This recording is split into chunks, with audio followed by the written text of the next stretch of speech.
because there's a problem if people only know that you're a Christian by your Facebook. I mean, in every other aspect of life, you know that we all deserve to get torn apart and crucified? What's wrong with you?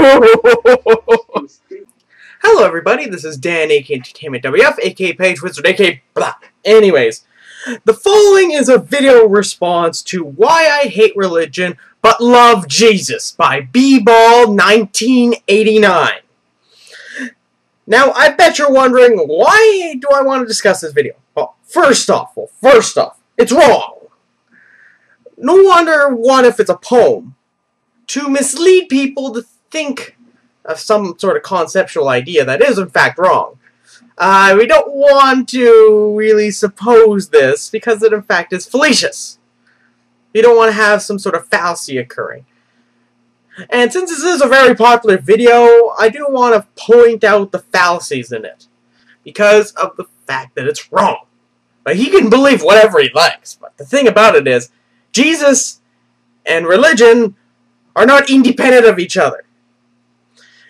Jesus the person that they talk about in the Bible is a religious concept. You can't separate the two. Like, you can't just say, okay, here's all this religion stuff, and here's all this Jesus stuff.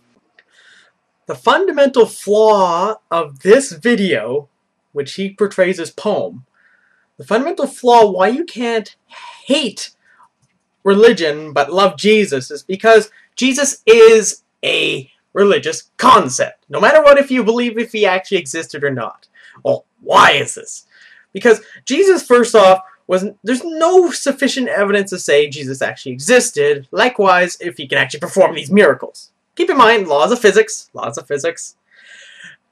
the thing about it is the idea of somebody who is a man who believes that you should love him, who also says he's God. Now keep that in mind. If somebody says this, and then just simply supposes that you have to love them, isn't that somebody that's selfish? Just walking around saying that you have to love him, and the fact that people have to preach that you have to love him or you go to hell, is the fact that, like, if he's doing your work, Jesus, that means that you have to suppose that Jesus is selfish, because somebody wouldn't tell you just to tell you that you love him. Like, believe in me, love me. Well, oh. You're gonna be honest here. That's not a good way of picking up ladies, by the way. The idea here is that he's supposing that religion and Jesus are very different things. He's supposing that they're independent. But how do you learn about Jesus? Well, the first step is that you have to learn it from the Bible. What's the Bible? The Bible is a religious text. If Jesus is God, the Son of God is God, then you can't really throw away everything he did previously. And keep in mind that you can't throw away the Old Testament because the whole purpose of Jesus was to save Adam and Eve from hell. Release the first initial sin. That's exactly why Jesus went down to hell in the first place when he died. When he got crucified on the cross, he went to hell, went all the way down there, helped Adam and Eve away from hell, i.e. forgave their sins, then came back. So the whole concept of Christianity relies on the fact that the Old Testament must be true. If Adam and Eve didn't exist, then Jesus' whole purpose was unnecessary. But that's a whole aside. As I mentioned, the whole argument here is that if you have, say, this... I love the church, I love the Bible, and yes, I believe in sin. And he absorbed all your sin, and he buried it in the tomb, which is why I'm kneeling at the cross saying, come on, there's room. So for religion, no, I hate it. In fact, I literally resent it. Has nothing to do with religion. Keep in mind, religion is defined as a set of beliefs, union, i.e. put them together, if you don't know your math. Union is putting them together, by the way. Okay, you have your beliefs, you have your tenets, you put them together, you form a religion. That's by definition a religion. Keep that in mind, and then he goes on to the saying this. Religion is man searching for God. Christianity is God searching for man. Well, he was originally talking about Jesus. Now he's talking about Christianity. Why? Why? We already know Christianity is a religion. We can't, you and I, if I don't know if I can reach out to you in there.